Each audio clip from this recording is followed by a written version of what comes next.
conclusión que hacer. Entonces, digamos, ¿no es cierto?, podemos observar. En primer lugar, el primer tema a plantear es la famosa llamada, porque así se llama, la matanza del seguro obrero.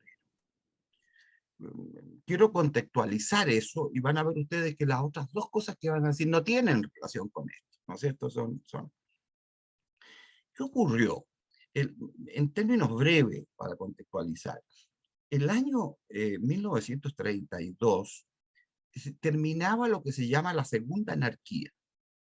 Cuidado que cuando se desbanda la cosa, las instituciones fallan, se producen vacíos, se producen lo que se llaman procesos de anarquía, lo que significa sin normas, sin vacío, es una especie de vacío, se fija usted, ¿no es cierto?, que nadie confía en las instituciones ni en las personas. La primera anarquía es después de O'Higgins, ¿no es cierto?, y hasta la batalla del Lipcay de 1823, antiguamente se le llamaba anarquía, hoy día se llama periodo de ensayo, fracasado, pero y después la segunda, esta otra, ¿no es cierto?, que termina el año 32, después de una secuencia que hasta el presidente de la Corte Suprema, don Abraham Ollanedel, fue presidente provisorio de Chile, después viene el general Blanch, ¿no es cierto?, el general Blanch primero y después don Abraham, digamos, ¿no es cierto?, Ollanedel, y convoca elecciones, y en estas elecciones sale elegido el 32 nuevamente don Arturo Alessandri. Don Arturo Alessandri iba a gobernar de 1932 a 1938, su segundo gobierno, pero ahora con su propia constitución, que es la de 1925. Hola, José Miguel. Con la de 1925. Entonces, ¿cuál es el mérito de Alessandri y por qué ocurre lo que ocurre en el último minuto cuando estaba entregando el mando? Fíjese usted. Ahora los presidentes duraban 6 años. Con la Constitución del 25, él cumplió sus 6 años. El gran mérito de Alessandri en este minuto es que normalizó el país, puso en pleno funcionamiento su propia constitución, la de 1925, todas las elecciones, fíjese, estimado alumno, de diputados, senadores, regidores y alcaldes, así se llamaban los concejales antiguamente, regidores, fíjese usted, se realizaron en las fechas que indicaban la Constitución y las leyes, que yo digo, normalización. Ahora, don Arturo fue elegido por liberales, radicales, una parte de la izquierda, una cierta parte de la izquierda, porque negociaba don Arturo, ¿eh? Y fíjese usted que tuvo mayoría en ambas cámaras.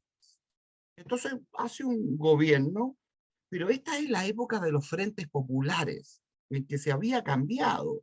¿Ah? Y la izquierda decía, mire, antes que no va a hacer cosas que lo dijiste, resulte, digamos, ¿no es cierto? Entonces, unirse en todas partes del mundo. Interesante observar esto de los frentes populares, por ejemplo, en Francia, en la misma época, ¿no es cierto? Pero desde fuera está el adversario eterno de don Arturo, y ese es Carlos Ibáñez del Campo. Y Carlos Ibáñez del Campo, que había renunciado, estaba en Buenos Aires, fíjese, y desde allá hacía conjuras, porque se dice que don Carlos Ibáñez del Campo bromeaba algunas veces con su ministro de Defensa y le decía, nadie va a hacer un golpe de Estado, hagámoslo nosotros, pues, para entretenernos. Se fija usted, este es el nivel, se fija usted como quien dice, ¿no?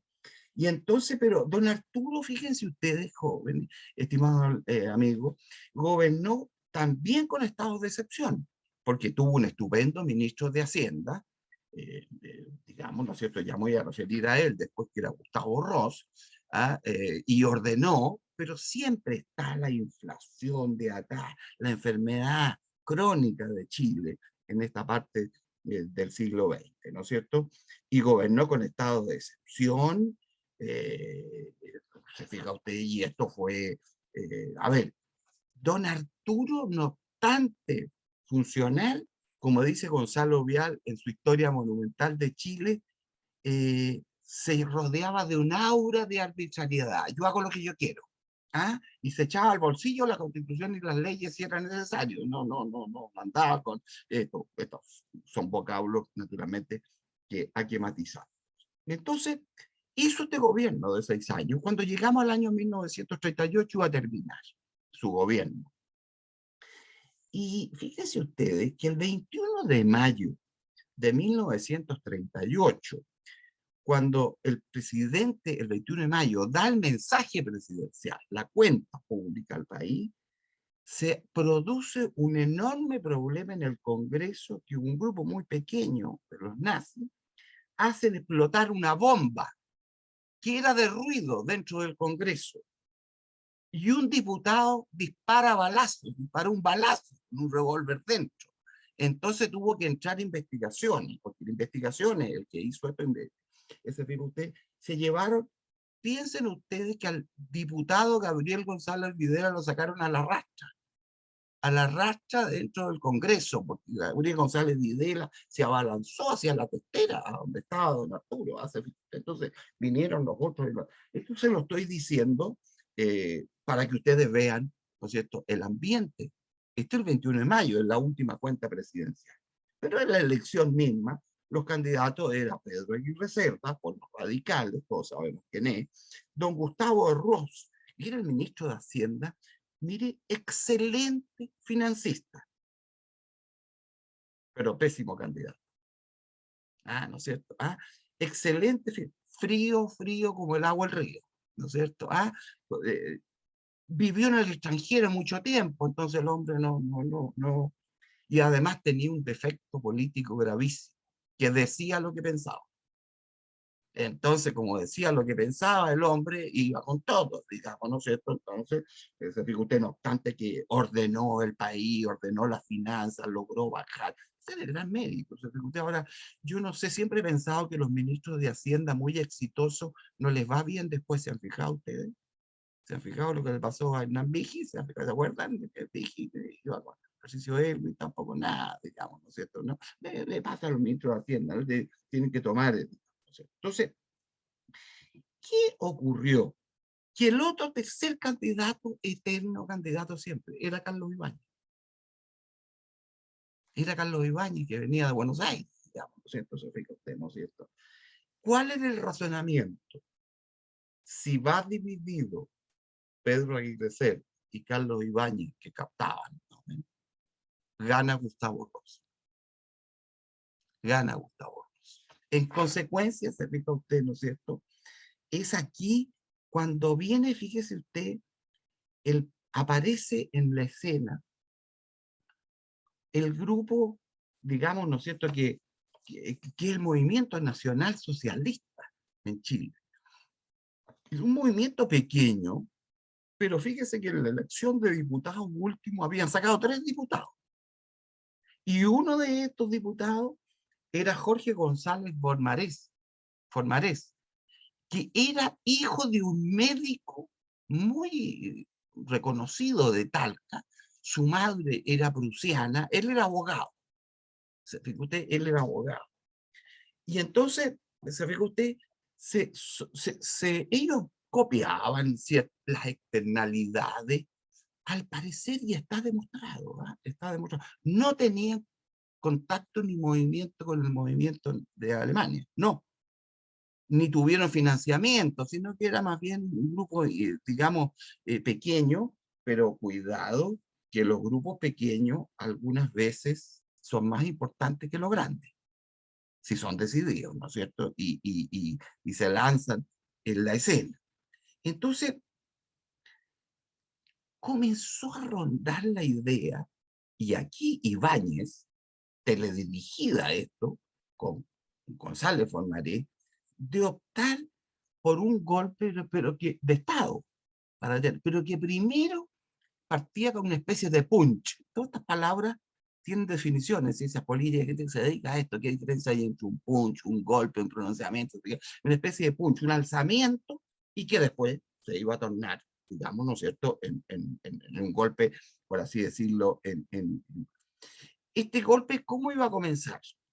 Con voladura de dinamita de torres eléctricas. con la toma de radio, la toma de la Casa Central de la Universidad de Chile, y el edificio del Seguro Obrero, que tenía sus buenos pisos para la época, unos 10 o 12 pisos, y que estaba en moneda con Morandé, donde funcionó el Ministerio de Justicia después, ¿cierto? El pulse, esta especie de levantamiento, estas tomas, eran la señal convenida, ¿no es cierto?, para que el ejército entrara en acción, y según se dice, Ibáñez, que muy estratega, muy vivo, se fijó usted, decía controlar el ejército. ¿Quién era el contacto dentro del ejército? Un coronel en retiro que había sido director de la escuela militar, el coronel Caupolicán Claver. Este era como el contacto, se fija usted, como el contacto. Entonces, ahora, ¿qué fue lo que ocurrió? Que el movimiento partió, pero no siguió. Entonces se tomaron la Casa Central, un grupo de jóvenes, vamos a identificar después, otros se tomaron el Seguro Obrero, el edificio del Seguro Obrero, unos 30, el piso 7, 6, 7, de ahí para arriba, digamos, ¿no es cierto? ¿Y qué esperaban? La señal de que el ejército apareciera. ¿Qué ocurrió? Que el ejército, fíjese, ninguna unidad del ejército se movilizó, nadie apareció, y entonces, mientras tanto, el presidente Alessandri en la Moneda dio órdenes de actuar y de desalojar la Universidad de Chile, que estaba tomada por estos jóvenes, ¿no? Ahora, ¿qué había ocurrido? Hola, Marcela, ¿qué había ocurrido? Observen esto también ustedes. Que el día anterior, porque yo no sé si saben ustedes que, miren la fecha, fue el 5 de septiembre de 1938, lo que estoy narrando, el 5 de septiembre de 1938. El día anterior hubo una concentración ibañista, pero con miles de personas. Miles de personas. Algunos libros dicen que era monstruosa para la época, monstruosa concentración, multitudinaria. Esto refleja, obviamente, que el general Ibáñez, digamos, ¿no es cierto?, quería volver, y efectivamente volvió después, y que tenía, digamos, ¿no es cierto?, mucho apoyo. Ahora, ¿qué conviene decir antes de seguir? Que, digamos, fosilicemos la explicación aquí y después la voy a conectar. El movimiento nacional socialista en Chile, que apareció el año 1932, era como el antipartido. Prendió mucho en jóvenes provincianos de clase media y popular, y entonces era anticapitalista, antioligárquico, repudiaban la democracia más bien liberal, les gustaba el Estado corporativo, que eso corresponde al nazismo y al fascismo también después, digamos, ¿no es cierto?, ¿no? Más que los partidos políticos, una representación funcional, corporativa. Y eran, como dije yo, numéricamente, el grupo era numéricamente modesto, pero con un tremendo fervor. Un tremendo fervor. Se calcula, dicen algunos libros, que tenía unos 20.000 miembros. Unos 20.000 miembros. Este partido, que recuerden, tuvo 3 diputados elegidos en la Cámara de Diputados. En las parlamentarias de 1937, que es donde salieron los 3 diputados, sacaron 14.000 sufragios. 14.000 sufragios, que era dentro del contexto una cosa, ¿no es cierto?, importante. Hacían todo un trabajo, vendían publicaciones, iban a meeting, armaban riñas, a tiros, las bombas de ruido, aparecían en los teatros, en fin, digamos, ¿no?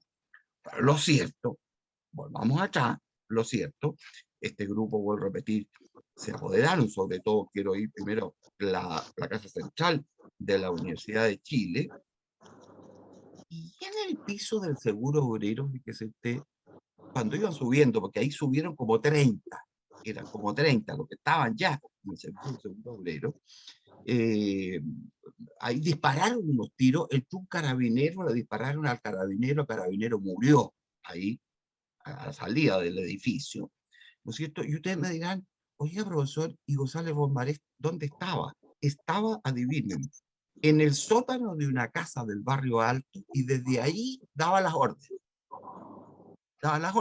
Pero lo cierto, usted entenderá, que nadie llegó.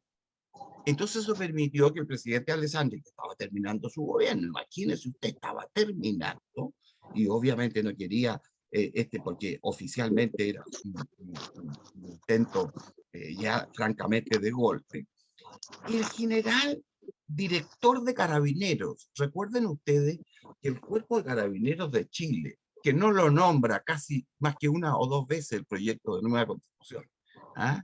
En los casi 388 artículos permanentes no los nombra, era el general Humberto Arriagada.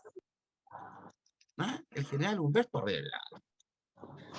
Entonces, obviamente hubo una cosa, de una reunión como de emergencia en la moneda, estaba el presidente con sus ministros, etcétera, etcétera, y entonces lo primero que se dio orden es de desalojar la Universidad de Chile. Se dijo, mire, hay un plazo hasta las 5 de la tarde, porque así fue, hasta las 5 de la tarde, si a las 5 de la tarde no se entregan, no salen o no se retiran, simplemente deja de actuar Carabinero y va a actuar el ejército. Ese plazo, digamos, se cumplió, no salieron, el comandante en jefe del ejército era el general Noboa, los nombres, las personas, ¿no es cierto? ¿No es cierto? Y entonces, fíjese usted, se hizo lo siguiente, se sacó un cañón del regimiento Tacna que disparó un solo cañonazo a la puerta de la Universidad de Chile. La destapó, abrió y entraron y sacaron a estos 30 y tantos que estaban adentro. En este hecho mismo, en esta parte, ahí murieron ellos 7 jóvenes. Sí, hay alguien parece con el micrófono prendido que produce mucho ruido, me dice Magdalena. Entonces, ahí murieron sellos y el resto de los 30 fueron conducidos, ¿no es cierto?, al Seguro Obrero. Allá, mire, se rindieron, los desarmaron, pero ¿qué es lo que ocurre? Que aquí se presenta el problema más grave, y vean ustedes que lo estoy planteando porque no podemos, no podemos mezclar las otras dos cosas que voy a explicar con esto. Me tenemos que diferenciar. En la torre del Seguro Obrero había 3 tenientes coroneles de carabineros. Ellos se comunicaban entre sí, hacia adentro y hacia afuera. Entonces, en algún minuto, fíjese usted, alguien dio la orden como de esto. Esto tiene que terminar. Termínelo, digamos, ¿no es cierto? Las personas estaban ya brazo en alto, descubierta que hay un punto, digamos, ¿no es cierto? Y en algún minuto alguien dio, todos lo sabemos esto, la orden de disparar. La pregunta es quién dio la orden de esto. Porque no todos los que estaban, los que murieron, los que estaban adentro, no todos murieron, sino que algunos quedaron abajo, después que se levantó, y eso es lo que, los que cuentan, lo que, digamos, ¿no es cierto? Eh, Estaban en el piso sexto, recuerdo que dije que estaban los pisos superiores donde habían estado, ¿no es cierto? Dieron la orden y bueno, lo dispararon, y esto, ustedes entenderán, produce una cosa atroz. El grupo nazi e Ibáñez, la conclusión, va a decir, inmediatamente nos vamos con Pedro Aguirre Cerda. Y Pedro Aguirre Cerda fue elegido presidente. Que es el efecto político, independientemente de la matanza misma, que obviamente al presidente, para el presidente Alessandri era una situación atroz, digamos, ¿no es cierto?, que lo hacía terminar su gobierno, que había sido bastante bueno el gobierno de don Arturo, había, reitero, había afianzado él, ¿no es cierto?, su constitución y todo, pero terminaba con este acto de violencia que la mayoría de gente dice es como insensato, ¿no es cierto?, como insensato. ¿Quién dio la orden? Al parecer alguien en la moneda, alguien, dijo, acaben con esto, hay que terminar con esto. Esa frase yo puedo entenderla de distintos modos. El general Arriagada siempre negó que hubiera dado la orden, el general director de la Carabinera.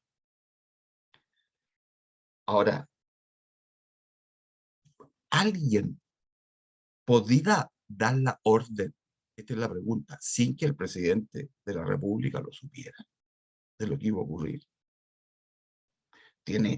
Las preguntas las pongo encima de la mesa. Mire, aquí hay un profesor universitario muy respetado que está, digamos, participando en esto, ¿no? Y yo hace como 20 años atrás, yo a mis alumnos de Historia del Derecho 2, donde se trata esta materia, los hago hacer ensayos.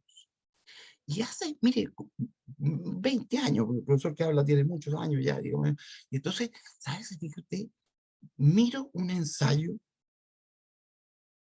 yo nunca asocié, y entonces miro a quién se dedicaba el ensayo. Y la niña pone dedicado a mi bisabuelo, el general Arriagada, a quien se ha imputado dar la orden y que no la dio. Él no la dio. Eso es lo que sostenía la niña. Te fijas tú, ¿no es cierto?, en la niña. Entonces me llamó la atención a mí, creo, en alguna carpeta, por aquí atrás que hay miles de cosas, en alguna carpeta está metido el ensayo. Porque ella trataba de demostrar esto, trataba de demostrarlo, es una cuestión familiar, ¿no es cierto? Mire, la conclusión de esto es, el general Arriagada fue detenido, Ibáñez fue detenido inmediatamente, el general Ibáñez, también el general Arriagada fue detenido y condenado. Y siempre hasta el fin de su vida sintió que Alessandri lo dejó botado, que no lo protegió, rompieron y no volvieron a hablarse nunca más, a dirigirse la palabra. Pero sabe que Arriagada fue muy hombre, nunca atacó al presidente, nunca se prestó para hacer declaraciones en los medios, la típica cosa, para limpiarse. Él guardó silencio y el misterio era, y sigue siendo, ¿no es cierto? Esto, mire, va a perjudicar a don Arturo. Yo no sé, yo tengo muy buenos años también, pero estoy viendo aquí también que tiene sus años. Durante mucho tiempo, en frente al Palacio de la Moneda, que le llaman ahora la Plaza de la Ciudadanía, por la Alameda, el único presidente que está es don Arturo Alessandri Palma. ¿No se han fijado ustedes? Hay solo un monumento a un extremo, y eso es don Arturo.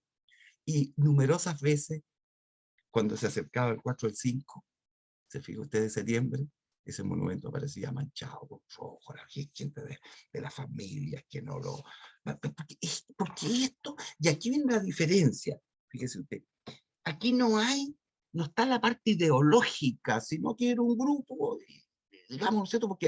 Porque siempre, además, a don Carlos Ibáñez está rodeado por este afán de los punch, de los levantamientos, ¿ah? Eso venía de su primer gobierno, ¿no es cierto? Todos sabemos, del 27 al 31, ¿no es cierto? No, ahí cuando tuvo que renunciar por la recesión, la brutal recesión de la bolsa de Nueva York y todo eso, que tuvo los efectos en Chile, y se fue a Buenos Aires, allá donde conoce al general Perón, pues tenía muy buenas relaciones con él, y después Perón va a venir aquí, Ibáñez va a ir después también allá. Y quiero plantear esto primero, digamos, ¿no es cierto? Y porque quiero separarlo de lo otro.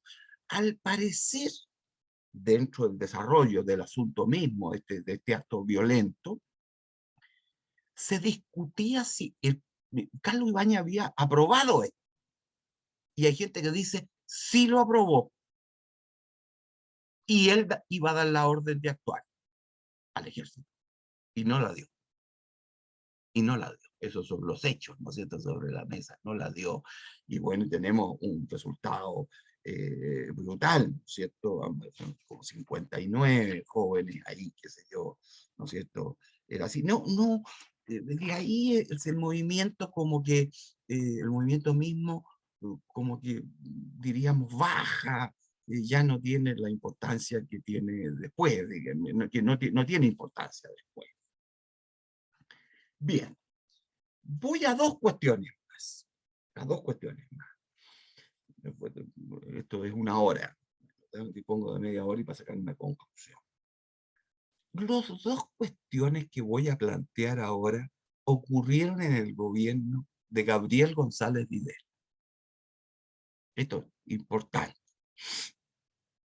Don Gabriel, ustedes saben, que había querido ser presidente en la época de Pedro Aguirre Cerda ya, y después con Juan Antonio Ríos también quiso ser candidato y vino cuando era embajador para plantearse, pero fue don Juan Antonio Ríos el candidato y el presidente, ¿no es cierto? Fue elegido por el Partido Comunista. El Partido Comunista estaba en esta estrategia de los frentes populares, que, vuelvo a repetir, es una estrategia mundial. Le indicaba, y el Partido Comunista chileno era obediente, pues, de los más obedientitos, digamos, ¿no es cierto?, de los más obedientitos en el mundo. Y entonces, don Gabriel había hecho, en discursos había dicho: no habrá fuerza humana ni divina que me separe. Estos caballeros, fíjese, no habrá fuerza ni divina. Pero el partido, ¿qué hace? El doble juego típico. Estoy en el poder, pero hago juego desde la oposición. Me desmarco. Y cuando yo tengo que salir a la calle, me desmarco, aunque esté arriba. ¿Se fija usted? Ese doble juego lo van a ver ustedes ahora en los dos hechos que les voy a plantear. El primer hecho ocurrió en enero de 1946. Fíjense ustedes, había terminado la Segunda Guerra Mundial, el 28 de enero de 1946. Hay una concentración en la Plaza Bulnes. Había una concentración. La idea era solidarizar con la Confederación de Trabajadores de Chile, pero el asunto eran trabajadores de la salitrera de Humberstone y de Mapocho, y participaban en este acto unas 20.000 personas. Unas 20.000 personas, se sostiene. Obviamente, aquí ya actuó Carabinero, porque actuaron rompiendo, diríamos, todo lo que es el elemento público. En algún minuto, Carabineros disparó,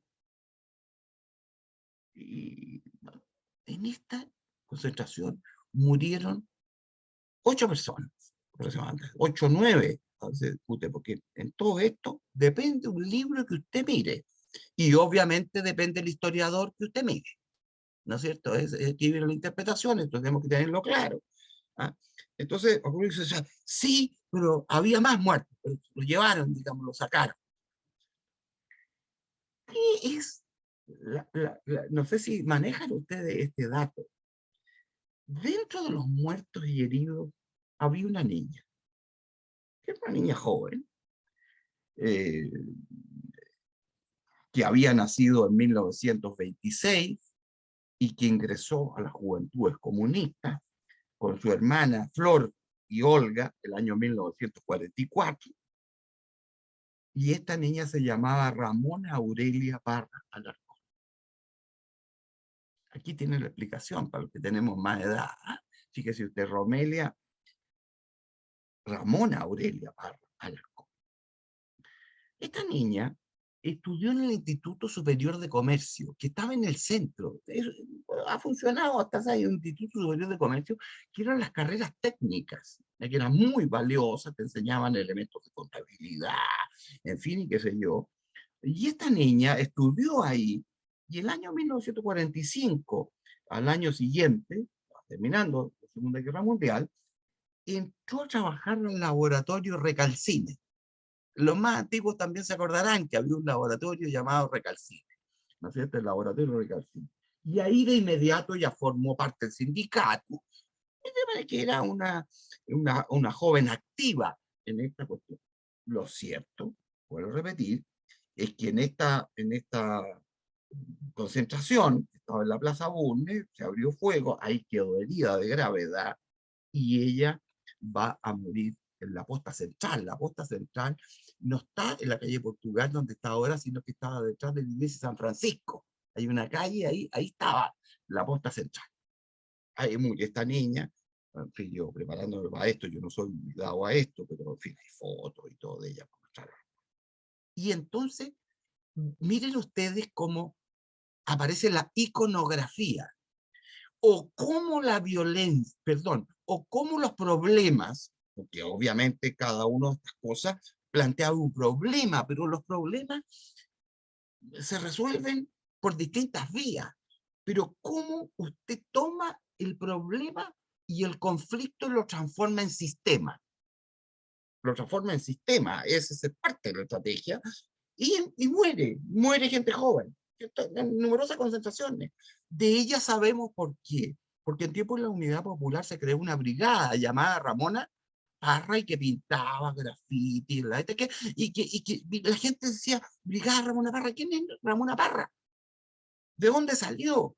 El ícono después que cae y se usa su nombre y se transforma en un mito. Es parte de la mitología. ¿Ah?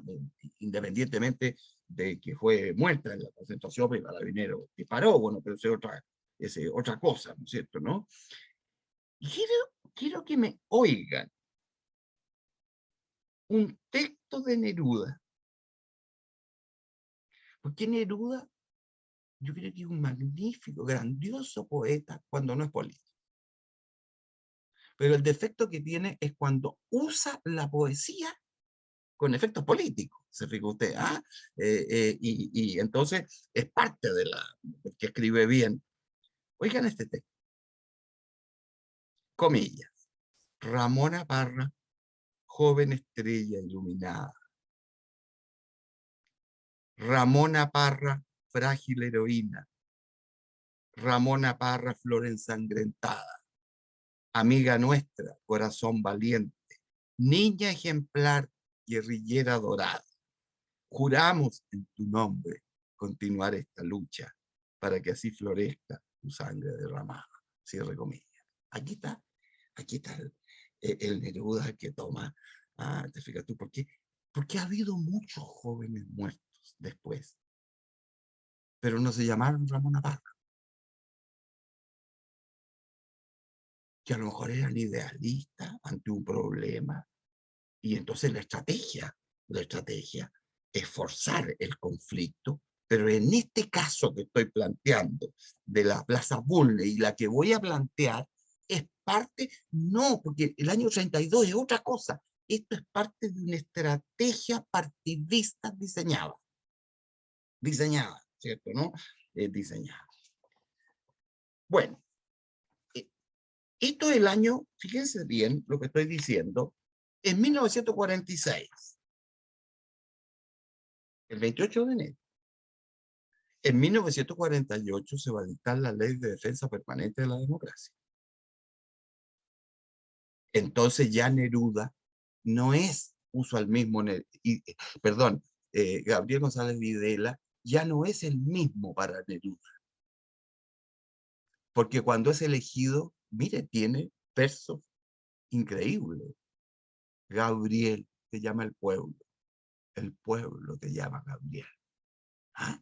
El pueblo que avanza por la Alameda te llama Gabriel, Gabriel te llama el pueblo, da vuelta poéticamente. Y después de la ley, insecto, ¿ah? Insecto, reptil, que vas a ser, ¿no es cierto?, aplastado por la historia, por el pueblo. Hace bien usted, el Neruda, ya el Neruda senador, además que pierde su cargo, ustedes saben, en fin, con la ley de defensa de la democracia, que es una ley.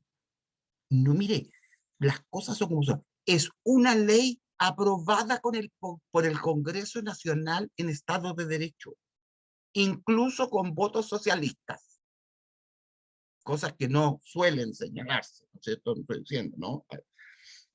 Eh, pero fíjese usted que el 16 y 17 de agosto de 1949, tercer punto que quiero plantear.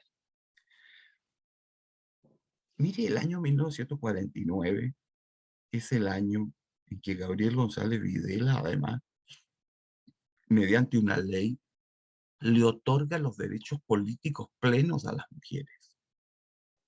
Es decir, el derecho a ser elegidas, a elegir, a ser elegidas y o designadas. A partir de ahí, diríamos, el feminismo político llega a su umbral más alto, porque ¿qué hace? Un paréntesis, ¿qué hace Gabriel González Videla? Nombra la primera intendenta en la historia de Chile, doña Inés Enrique Freden, en Concepción, ¿ah? Que después lo hizo también que se elegida la primera diputada en la historia de Chile. Don Gabriel nombra a la primera mujer embajadora en la historia de Chile, no el marido, ella, doña Carmen Vial en Holanda. Nombra a la primera mujer ministra de Estado de Chile, a doña Adriana Holguín de Baltra, perteneció a la Academia del Instituto de Chile, murió hace unos 10 o 12 años atrás. Bueno, doña Adriana es la primera mujer ministra de Estado en la historia de Chile, ministra de Justicia, era una dama radical, porque todo el ambiente era como, digamos, radical, digamos, ¿no es cierto? Fíjese, pero esto parece oscurecido por estas otras cosas. Y siempre usted ubica el mismo año 1949, por eso estoy haciendo un paréntesis para decir. ¿Qué ocurrió?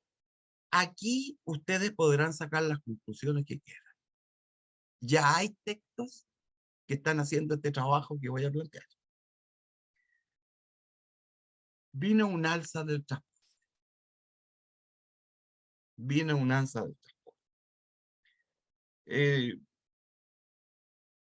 Se llama la huelga o la revuelta de la chaucha, porque el alza eran 20 centavos de peso, que eran unas monedas que uno contaba unas chicas, así que no. Naturalmente, el gobierno de Gabriel González Videla también tuvo los típicos problemas de manejo. Gobernó 6 años don Gabriel, pero era el momento de la posguerra, ustedes entenderán, ¿no es cierto? Los países europeos y Estados Unidos, todo el mundo se estaba reponiendo, pero acá la típica enfermedad de nuevo, ¿no es cierto?, de la inflación y las protestas. Por eso digo, toda coincidencia, el alza de la benzina. Fíjese usted, el alza de la benzina había, y las protestas sí eran urbanas, no eran rurales, ¿ya? Eran urbanas, casi todos en Santiago, que era la capital. Se armó una protesta por el alza del transporte, del alza en el precio del transporte. Debo decirle primero, no sé si alguno de ustedes, yo sí, yo anduve en esto, para que vean lo viejo que es el profesor. Había tranvías. Entonces los tranvías venían, supóngase por Independencia, de Recoleta por Independencia, cruzaban el centro y llegaban hasta San Diego. Se abrían hacia los lados estos tranvías. Pero mucha población vivía en la periferia. Entonces tú llegabas hasta donde llegaba el tranvía y te bajabas y tenías que, digamos, tomar una especie de microbuses, digamos, ¿no es cierto?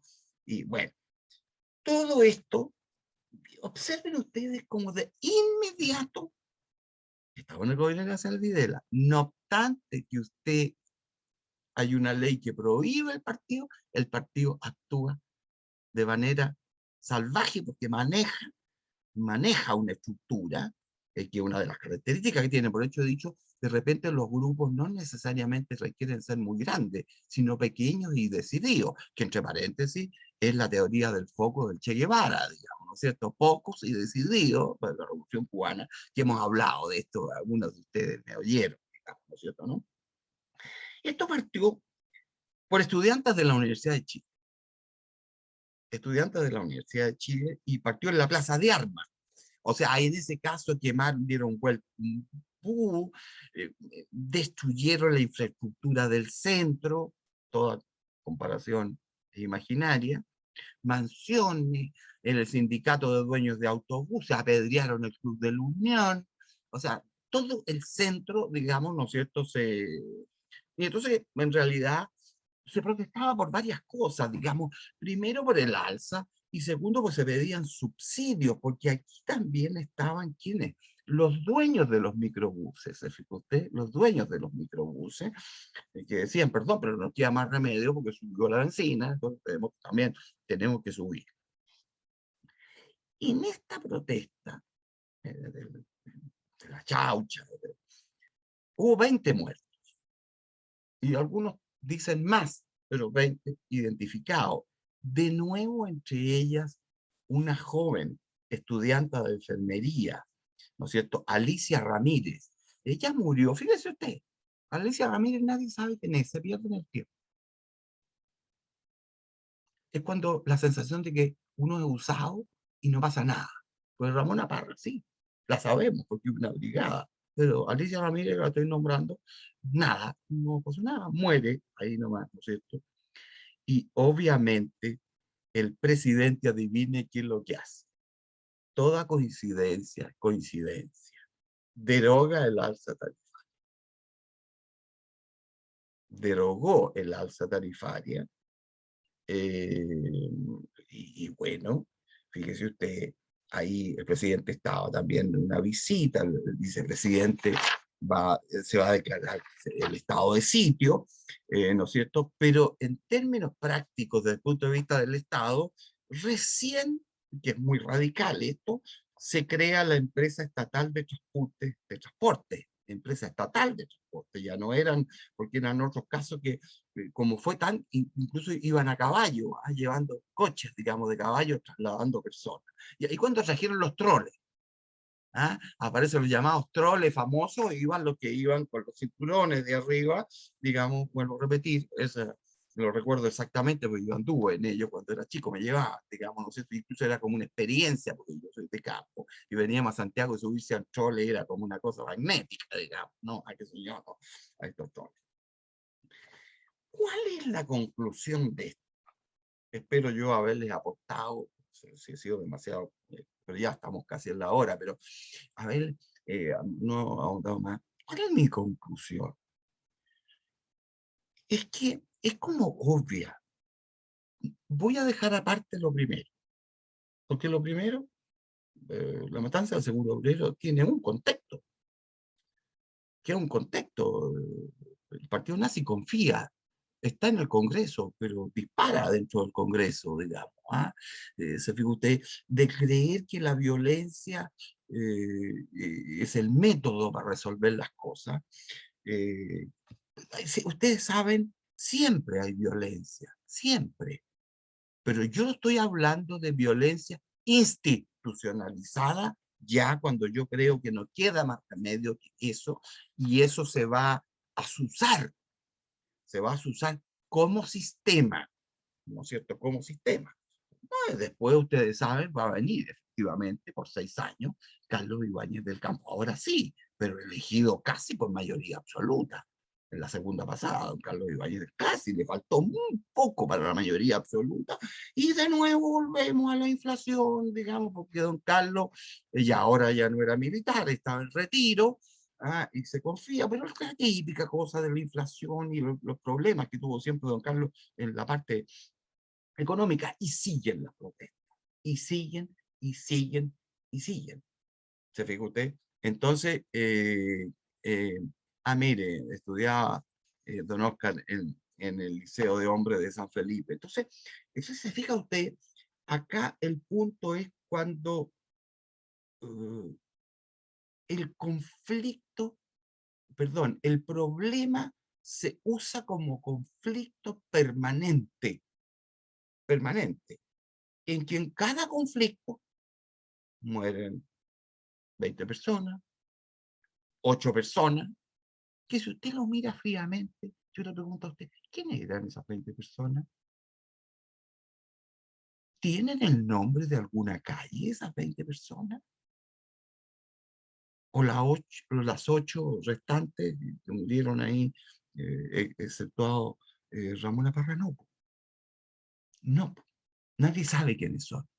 Entonces da la sensación de uso del conflicto, no para solucionar el conflicto, sino que el conflicto sirve para armar más conflicto. ¿Se fija usted? Más conflicto. Y el uso, además, de la estrategia. Y perdón que yo voy a ser bien franco, a esta altura del partido yo no tengo mucho que perder, digamos, ¿no es cierto? Pero es la estrategia del Partido Comunista. En el caso de las dos protestas, de estar arriba, porque yo no sé si ustedes saben que don Gabriel González Videla nombró ministro comunista. Entonces, fíjate, había corresponsables arriba. Yo no puedo estar arriba y más encima provocando por abajo. Se puso esta dualidad, entre paréntesis, ministro de Agricultura. Ojo con el Ministerio de Agricultura, que siempre le interesa a ese partido. A ese partido, digamos, ¿no es cierto? El ministro de Agricultura, ¿se fija usted? Toda coincidencia, de nuevo coincidencia, ¿no es cierto? ¿Se fija usted? Entonces, se va armando. Ahora, la pregunta es, eh, ¿las protestas se producen? A lo mejor sí o sí. Mi pregunta es esta. ¿Qué hubiese ocurrido si el presidente Sebastián Piñera no sube el precio del valor del metro? Respuesta, podría haber dicho, profesor, pero habría existido otra causa. ¿No es cierto? Habría existido otra, porque había un diseño. Más aún, no sé si ustedes esto lo han oído, o puede ser una infidencia, pero puede ser una infidencia que habría que demostrarlo. La ministra de Transporte, que era Gloria Hood, una mujer muy capaz, ahora viuda de un coronel de ejército, ella una mujer notable y técnicamente impecable en materia de transporte, técnicamente impecable, ella se opuso terminantemente a que hubiera esa alza. Más aún, le voy a señalar que un dirigente del partido del cual estoy hablando, que era presidenta de uno de los sindicatos más grandes que hay en Chile, más grandes según ellos, digamos, ¿no es cierto? Pero no están todos ahí, y que hoy día es embajadora, que era amiga de ella, fue a advertirle que no lo hiciera. Y el presidente insistió en hacerlo, y el ministro de Hacienda insistió en hacerlo. Ahí tiene usted, ¿no es cierto? Un resultado, pero la pregunta es, da lo mismo, ¿no es cierto? Usted me podrá decir, da lo mismo, profesor, porque si no hubiera sido el alza, habría sido por otro. Ahora, me salgo de la materia, que quiero sacar una conclusión.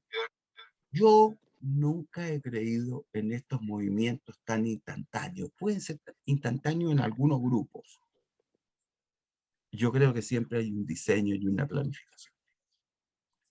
Esto de lo que nos pasó hace un año y medio, 2 años atrás, insisten y se ha internalizado, y lo dicen los periodistas, que esto fue espontáneo, salió toda la gente espontáneamente, puede haber parte de espontaneidad, pero el resto es un diseño muy bien planificado.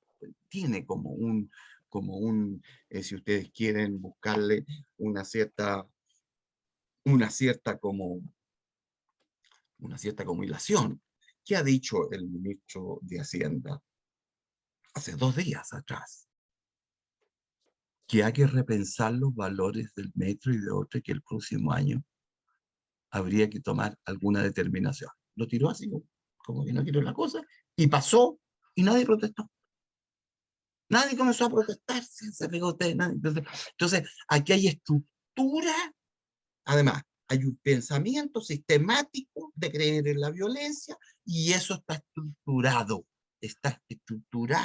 y diseñado, ¿no es cierto? Porque eso podría llegar a tal nivel que podría romper la estructura institucional del país. En ninguno de los dos casos, ni en la huelga, ¿no es cierto?, de la Plaza Bulnes, ni en la de la Chaucha, tampoco el presidente salió arrancando, como presidente argentino, que ante una protesta tiene que salir un helicóptero arrancando, ¿no es cierto? ¿No? ¿Ah? Prefiero al presidente de la Rúa, ¿se acuerdan ustedes? ¿No es cierto? No, no, eso no ocurrió, digamos, ¿no es cierto? No ocurrió en Chile. ¿Ah? Entonces yo creo que es muy útil tener algún dato como lo que estamos planteando para los efectos de tener algún elemento de... Todo esto además es urbano. Lo que acabo de hablar, te empiezo una seguidilla, es urbano. Porque me va a tocar exponerles algunas cosas a ustedes de la reforma agraria. Pero eso es la violencia rural, como producto de la reforma agraria. Es otro el punto. Entonces, me parece también aquí que ya el país comienza a deslizarse hacia una ideologización, ¿no es cierto? Hacia una ideologización que va a terminar con el propio Partido Radical posteriormente dividido, ¿no es cierto? Dividido y fraccionado, ¿no es cierto? Quitándole todo el poder que ese partido podría tener en la historia de Chile, que a lo mejor es importante, que sí, que vaya a sectores medios, que con una cierta, bueno, se mueven, digamos, ¿no? Ahí comienza la disolución de este partido. Bien, no sé si fui demasiado corto, yo quiero abrir mientras tanto, no sé si han aprendido algún dato que no manejaran ustedes, digamos, ¿no es cierto? Porque es importante, digamos, ¿no es cierto? No, tener algún dato para poder opinar. Eh, yo me abro, no sé si alguno de ustedes quieren abrir su micrófono y preguntarme algo, yo les contesto con el mayor agrado.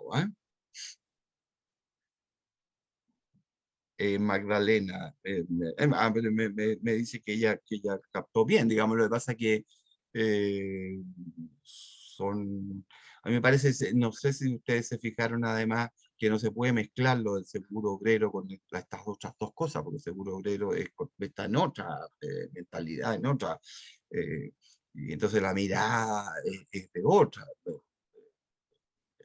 intentos de punch, de golpe, en fin.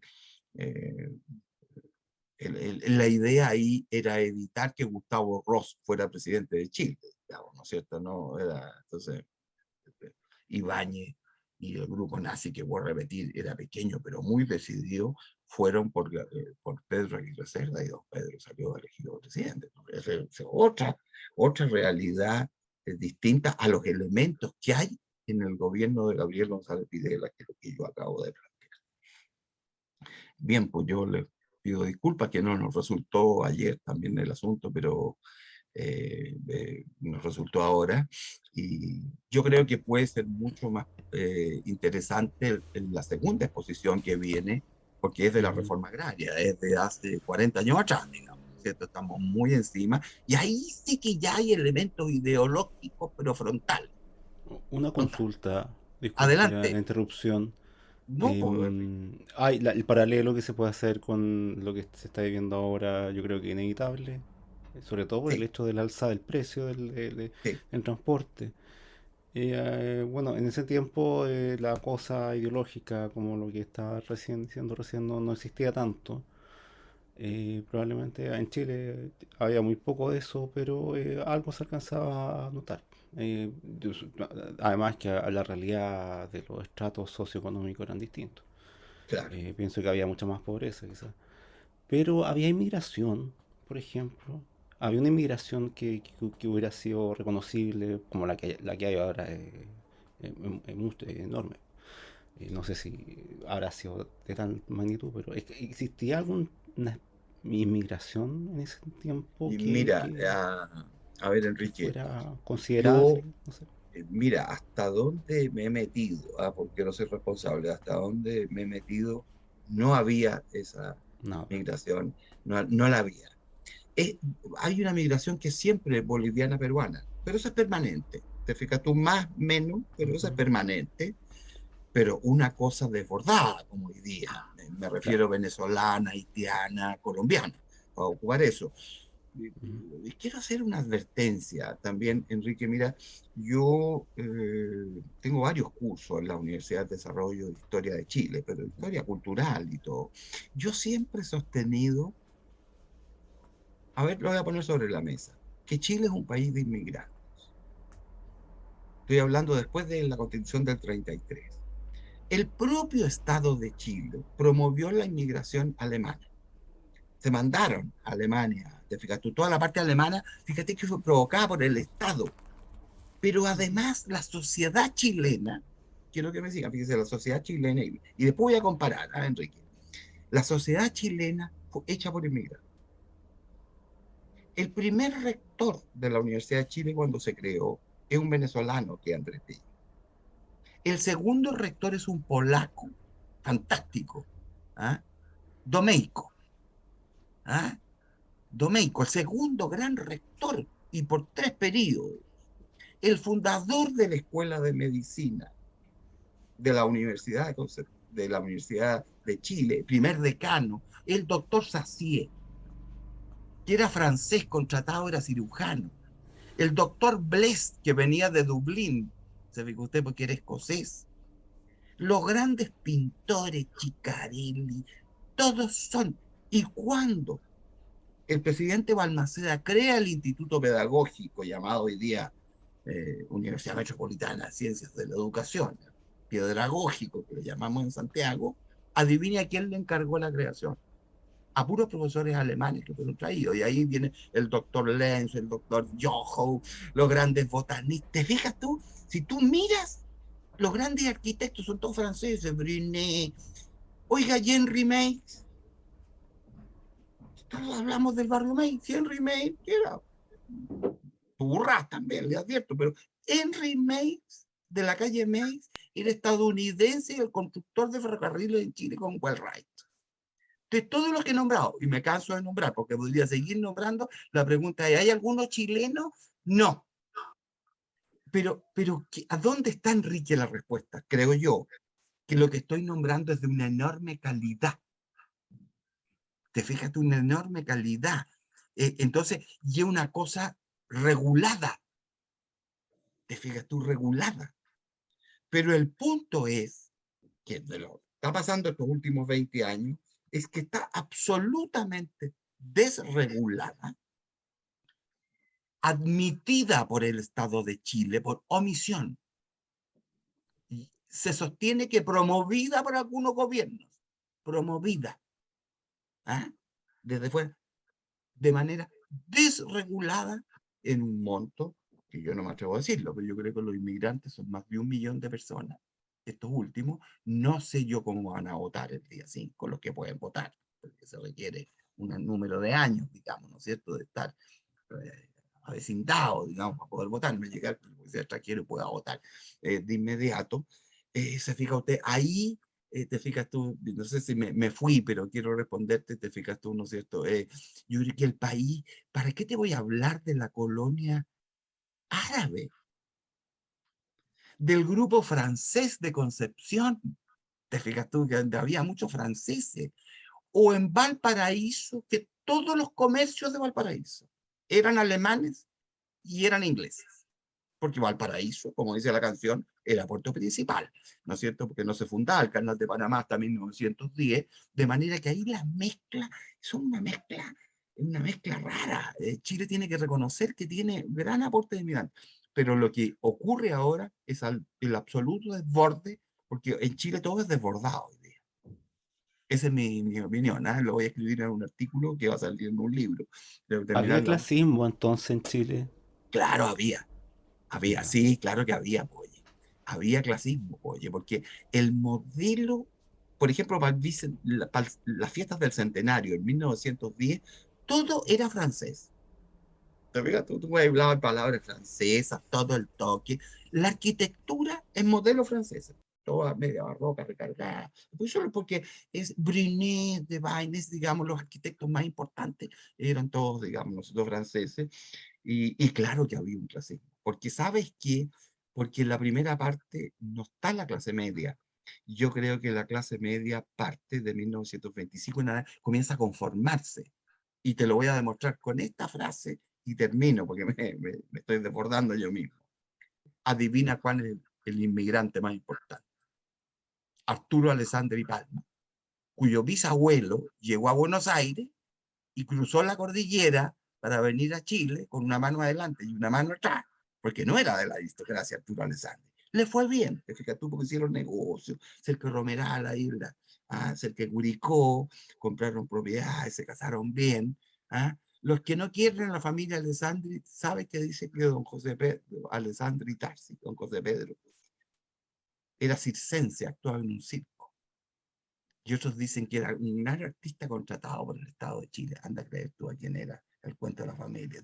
El propio Alessandro, que va con él, yo creo que vuelve. Dije, a ver, ¿qué más clase media que Pedro Aguirre Cerda?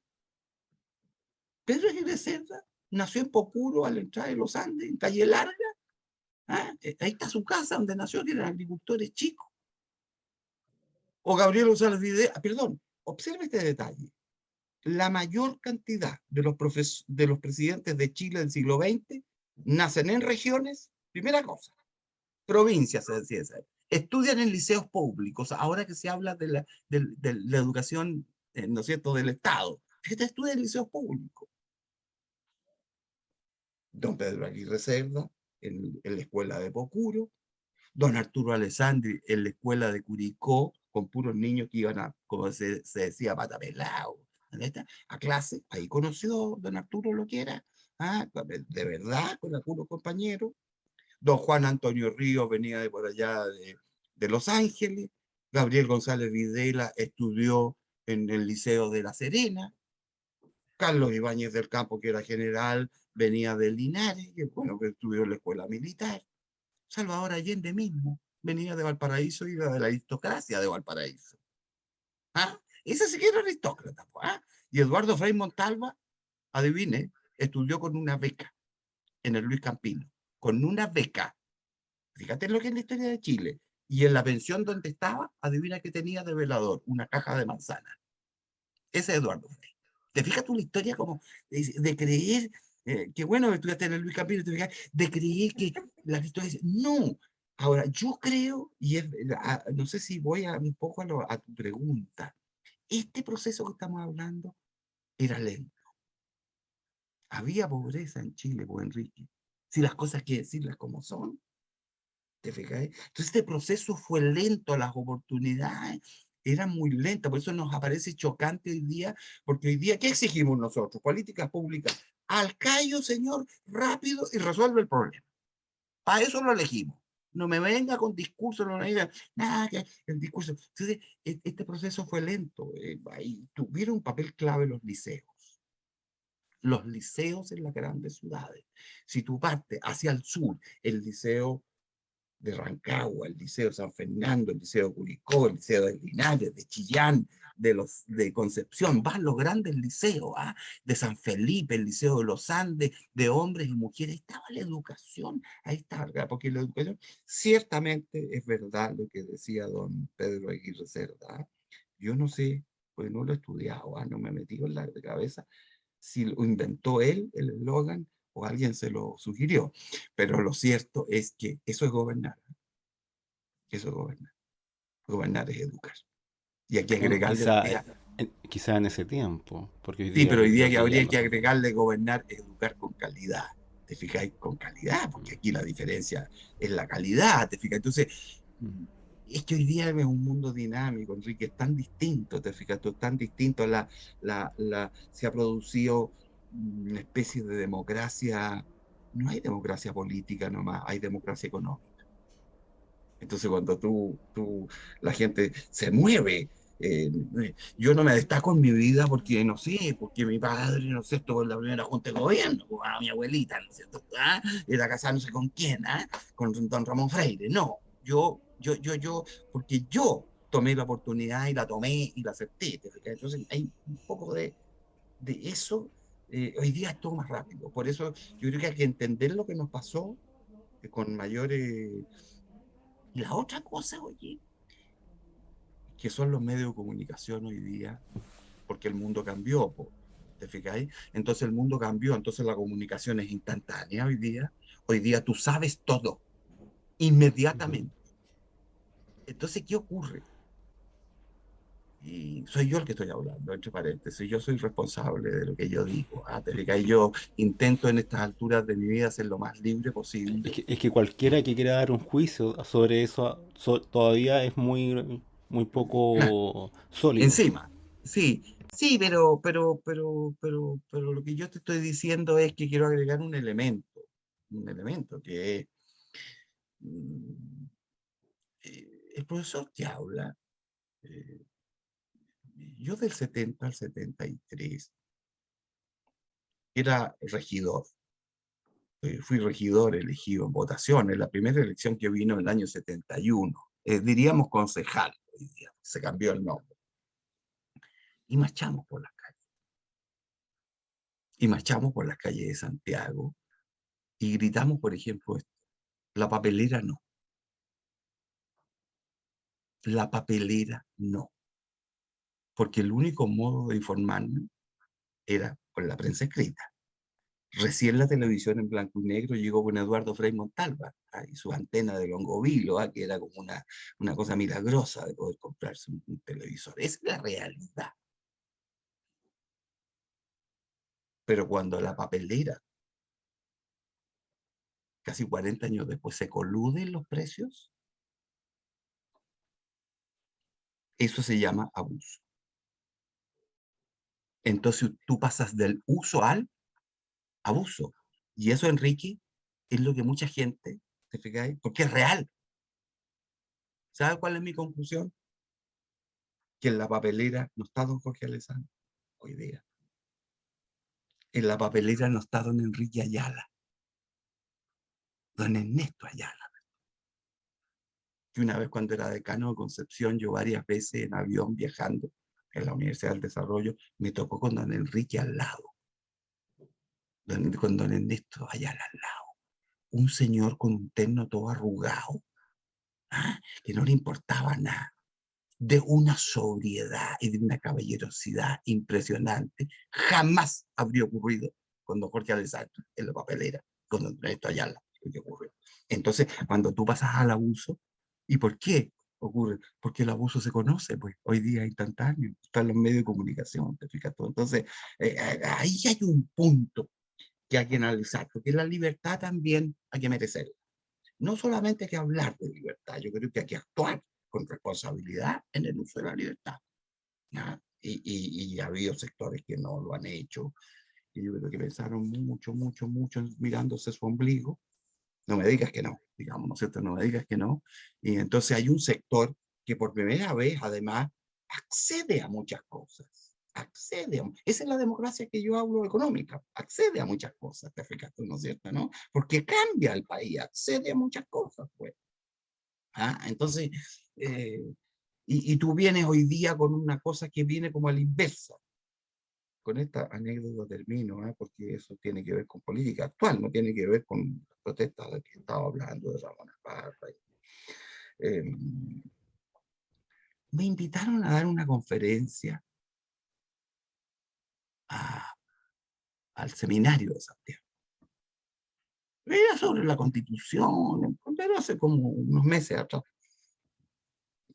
Y nadie me dijo que iba a haber otra persona. Y que entonces era para el centro de padres, pero había profesores, rectores. El seminario, no la parte propiamente religiosa, sino abierta, porque el seminario de Santiago es un colegio también hoy día que está en Vitacura. Y entonces, y comienza a hablar, yo hablé, qué sé yo, algunas personas claramente se molestaron al tiro por lo que estaba diciendo, qué sé yo, eh, y, y, y comenzó a hablar esta abogada que es profesora de la Universidad Alberto Hurtado. Y comienza con cosas como esta: en el futuro todos vamos a ser pobres, porque tenemos que acostumbrarnos a vivir pobres. Eh, Porque los países no tienen por qué crecer, sino que tienen que estar, digamos, ese tipo de cosas comenzó a decir. Y entonces yo reconozco que en eso fue un poco impertinente, y le dije, mire, perdón, le dije yo, colega, pero porque era abogada también, yo no tengo vocación de pobre. Yo no soy franciscano, ni jesuita. Allá los jesuitas y los franciscanos, ¿no es cierto? Que es la típica utopía que ya la conocemos en la historia del mundo, con Joaquín de Fiore en el 1100, de que todos íbamos a vivir como monjes monásticos, porque íbamos a ir en la pobreza, iba a bajar el espíritu, nos iba a tomar el espíritu. Dije, pero le advierto, tampoco quiero ser rico ni vivir como rico. No tengo ni auto, y no tengo auto, estimado. Ni me interesa tener auto ni cambiar auto, le dije yo. Pero es un derecho humano que una señora de una población quiera cambiar su lavadora, es un sueño cambiar su lavadora. Entonces no confunda las demandas lícitas, coman, que es un consumo normal. Ahora, si usted vive con un consumismo desatado, histérico, afuera, que y yo no duermo en la noche porque no puedo cambiar mi Mercedes-Benz, por uno nuevo, simplemente quiere decir que estoy neurótico y para el psiquiatra. ¿No es cierto? Esa es mi opinión, porque lo que pasa es que yo, como yo no es mi área esa, te fijas tú. Entonces, que y te ocurrió también, Enrique, y por eso que tú dices encima, que yo creo que hubo también un desmadre, porque Chile fue grande también cuando fue sobrio. Cuando, si tú tienes más obligación de ser más sobrio, ¿no? No, entonces se produjo un desmadre y bueno, como tú dices, va a haber que estudiarlo, no sé, a lo mejor en 20 años más, habrá otra charla sobre la violencia que hubo, bueno, a ver, te fijas, tuvo y yo creo también, y esto es cierto, y termino ahora sí, que las cosas no son por bolitas de dulce, pues Enrique, las cosas ocurren porque hay alguna causa. ¿Mm? ¿O no? ¿Ustedes creen que la Revolución Francesa ocurrió solamente porque se le ocurrió a Montesquieu y a Rousseau? ¿O porque había una monarquía absolutamente desubicada? ¿Ah? Absolutamente desubicada con una estructura de privilegios, de gente que no pagaba impuestos, que era la gente que tenía más plata. Obvio que había una estructura ahí, pero eso es ahí cuando se requiere, ¿sabe qué cosa en las sociedades? Líderes lúcidos. Los líderes lúcidos. Los que se adelantan y ven, dice, ya el problema, córtela, digamos, ¿no es cierto? Córtela, digamos, alguien y como que induce, pero si tú no tienes la gente lúcida, no. Entonces, si tú tienes una protesta gigantesca, bueno, que mucha gente creía que tenía razón para ir a la protesta. ¿Te fijas? Entonces tenemos además que hacer un análisis frío, hay que hacer un análisis frío, pues, te fijas tú, ¿no es cierto? A ver qué cosas nosotros hicimos mal también, o qué hizo la sociedad. Yo creo que sigue siendo media clasista hoy día también, Enrique. No sé cuál es su experiencia, pero sigue siendo media clasista. O clasista, Eh, no me digo. yo sí creo que todavía hay clasismo en Chile, pero más, yo creo que mucho más reducido de lo que existía a principios del siglo XX. Sí, no, claro. Eh, no sé si hay un historiador que, en fin, es muy discutido, que le gusta hablar y dar conferencias, en fin, que es Alfredo Jocelyn Hall, que escribe en su libro sobre Chile en el siglo XX, que las fiestas del centenario de la Junta de Gobierno en 1910, adivinan lo que dice, que las familias de Santiago, de Concepción, de Valparaíso, creían que era la fiesta de su familia. Celebraron igual que si fuera la fiesta de su familia. O sea, la gente de los sectores populares miraba desde la vereda, los coches, la ceremonia, el Palacio de Ujú. Tucinio, las fiestas. Todas estas familias decían, perdón, en nuestras fiestas, no. Pero claro, es ese mundo. Es un mundo que ocurrió y ocurrió así. Y encuentro que las sociedades tienen que evolucionar también y nosotros tenemos que hacer el aporte nuestro, ¿ah?